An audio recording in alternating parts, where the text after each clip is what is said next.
Naku, ang gulo-gulo na talaga mga ka-good news ng Pilipinas.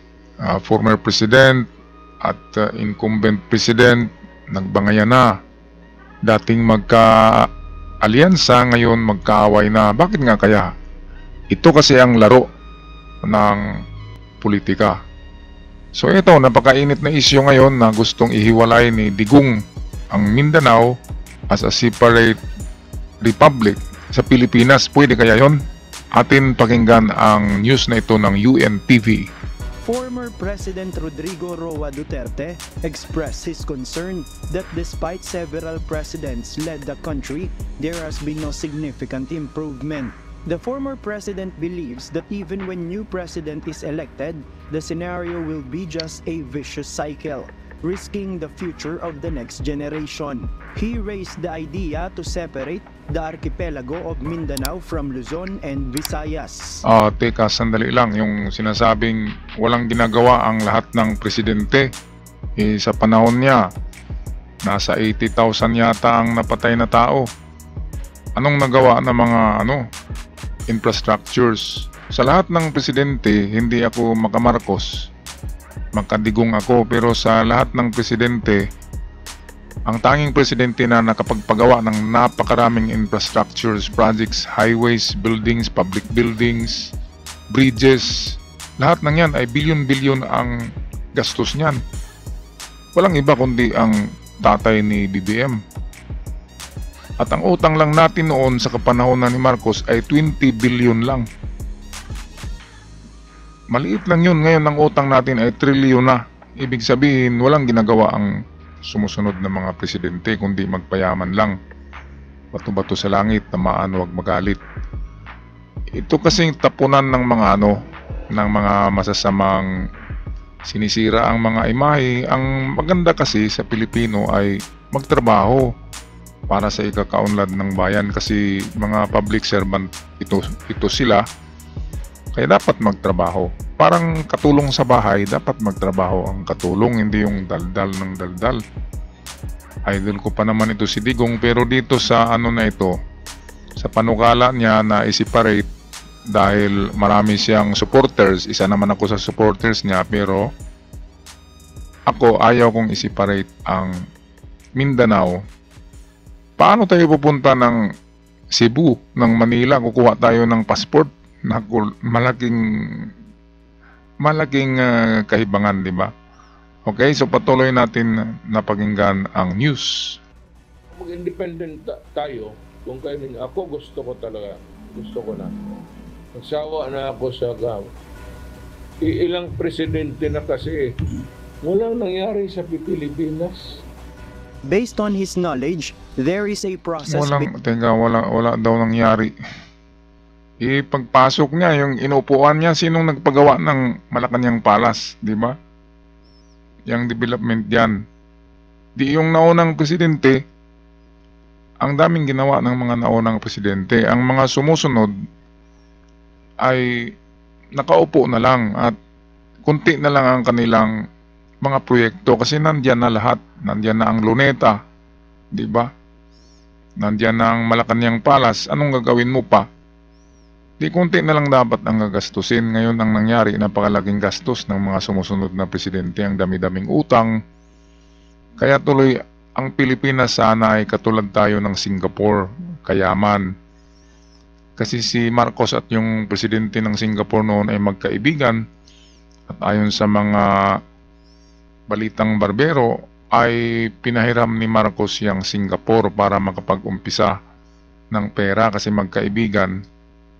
Pera na galing sa mga treasures. Yan ang mga kwentong barbero o bayan tungkol sa pagkaibigan ni Marcos at ng presidente ng Singapore. Kaya ang Singapore ay nagiging ganyan. Sana ang Pilipinas ay ganon din.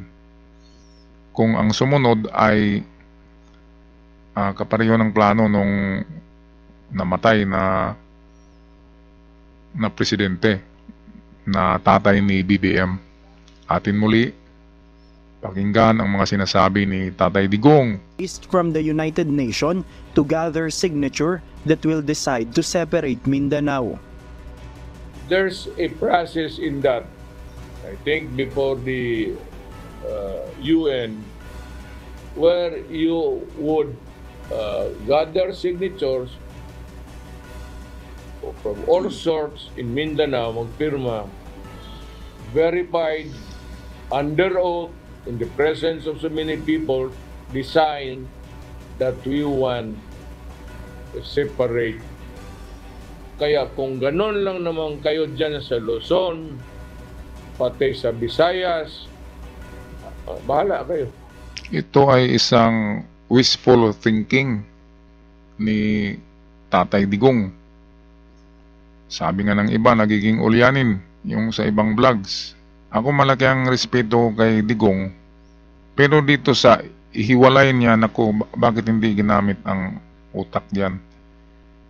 Hindi pwedeng mahiwalay kasi kung gagawa tayo ng itong signatures campaign diyan, kasama kasi diyan gagawa ng magbigay ng signature ang Luzon sa Visayas. Ngayon ayaw ng Luzon at Visayas na mahiwalay ang Mindanao kasi narito pa sa atin ang malaking resources katulad ng mina ng ginto, mina ng silver, ng chromite, mga lumbers, mga logging, nandito. Malaking resources ang Mindanao kaya ayaw ito bitawan ng Luzon at Visayas.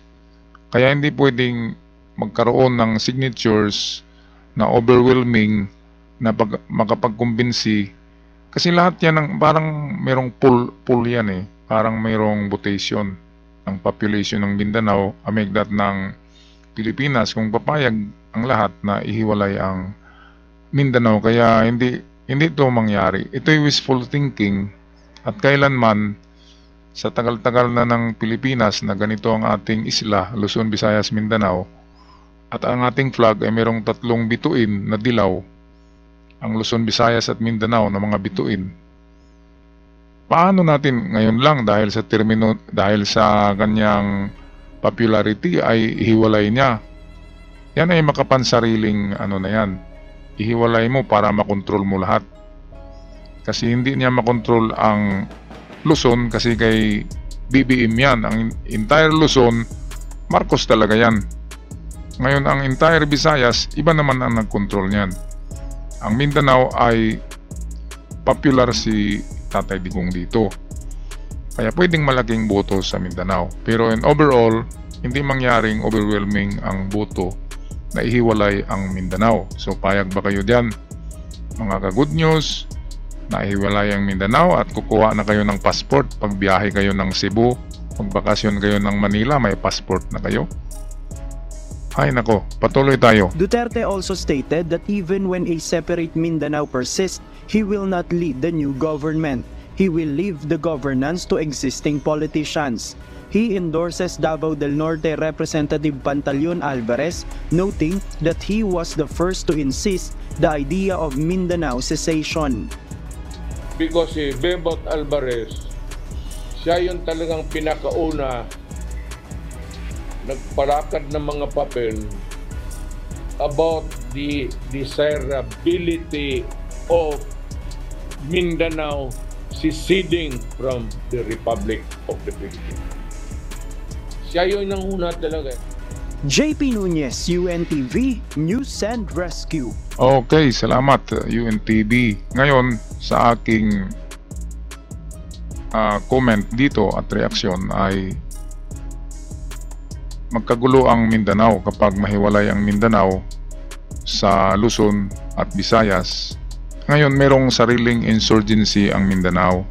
Nandiyan ang NPA, nandiyan ang mga Islamic terrorist. Okay, hindi naman lahat ng Islam ay terrorist.